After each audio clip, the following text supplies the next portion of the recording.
नौकरानी एक घर के लिए कितनी जरूरी होती है, आइए देखते हैं। अरे बहू, ये देख, सारा साबुन बर्तन में रह गया। ये नौकरानी कोई काम नहीं करती, गंदा काम करके चली जाती है और ढेर सारा पैसा ले जाती है। अरे मम्मी जी, उसने तो साफ किया ही था। मेरे ही हाथ से इस ग्लास में सर्फ गिर गया था। अरे बस कर झूठी, उसे बचाने के लिए सारी जुगत लगा ले, लेकिन मैं तो इसे निकाल कर ही रहूंगी। हमारे जमाने में ना कोई नौकरानी थी और ना ही ये चिकने बर्तन। चूल्हे के जले बर्तनों को राख रगड़ कर साफ किया करती थी मैं। अरे माँ जी, मैं कहाँ बचा रही हूँ उसे। और वैसे भी आजकल नौकरानी जरूरत नहीं, स्टेटस सिंबल बन गया है। अब आप बताओ, मैं मुन्ना को नीचे घुमाने ले जाऊं तो लोगों से क्या बोलूं? झाड़ू पोछा खुद लगा रही हूँ। लोग सीधा यही पूछते हैं कि कौन सी नौकरानी काम कर रही है तेरे घर पर। अरे बस कर, ये भी कोई बात होती है? मम्मी जी, आप नहीं समझेंगी।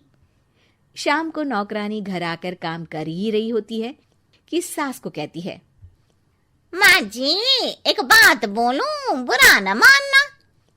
अरे वैसे तो मुझे तेरी शक्ल ही पसंद नहीं है, बात क्या खाक पसंद आएगी। अरे माँ जी, सुन तो लीजिए क्या कह रही है। तो मैंने कौन सा उसका मुंह पकड़ लिया है?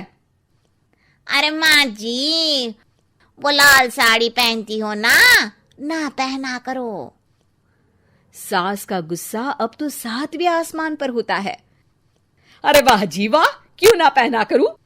और तू होती कौन है ये बताने वाली कि मैं क्या पहनूं क्या ना पहनूं? अरे माँ जी, पूरी बात तो सुन लो, वो बोलना क्या चाह रही है। अरे बुरा न मानो आंटी जी। अरे कौन है आंटी? अपनी उम्र देखी है तूने? 2-4 साल ही छोटी होगी मुझसे और मुझे आंटी बोल रही है। बहू सर पर हाथ रख लेती है। अरे अच्छी खासी उम्र दराज हो और आंटी ना बोलूं? मैं तुम्हारी बहू से भी 4 साल छोटी हूं। क्यों दीदी?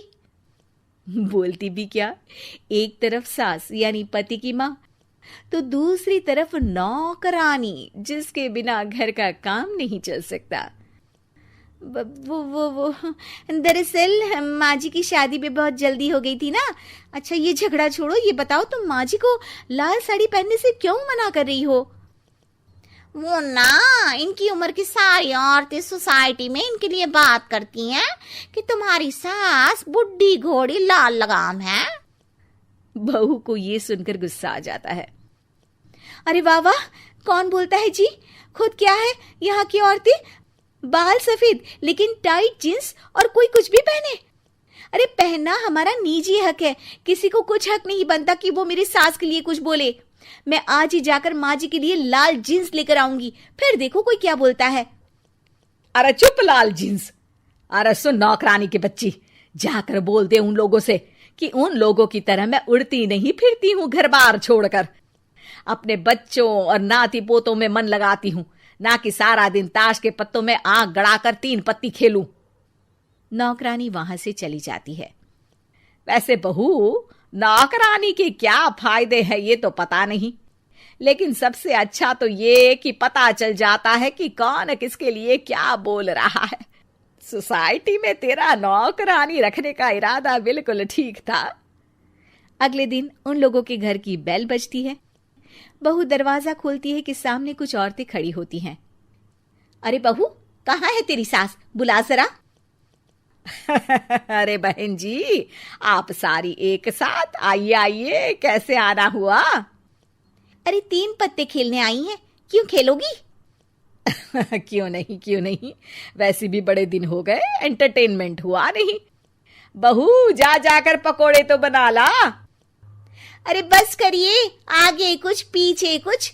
वैसे तो कहती है कि परिवार पर ध्यान देती है, हमारी तरह 3 पत्तियां नहीं खेलती। हमने कौन सा परिवार छोड़ दिया? सास सक पका जाती है। अब ये किसने कहा?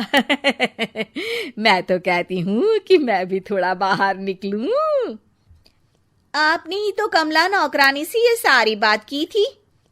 सास और बहू को अब सारी कहानी समझ आ जाती है कि सोसाइटी की औरतें क्यों भड़क रही हैं। माफ करिए आंटी, मैं छोटी हूँ लेकिन फिर भी पहले तो आप लोगों ने माँ की लाल साड़ी का मजाक उड़ाया था ना। हाँ हाँ उड़ाया था, लेकिन उससे पहले तो तुम लोगों ने हमारी जीन्स के बारे में बात की थी। अरे क्यों ना पहने हम जीन्स, तुम्हारे पैसों की थोड़ी ना है। सास और बहू सर पकड़कर बैठ जाती है। देखा बहू, ये खेल कर गई तेरी नौकरानी, यहाँ की बात वहां तो वहां की बात यहाँ। दोनों किसी तरह औरतों को समझा बुझाकर घर भेजती है और कसम खाती है कि नौकरानी को नौकरानी ही रहने देंगी।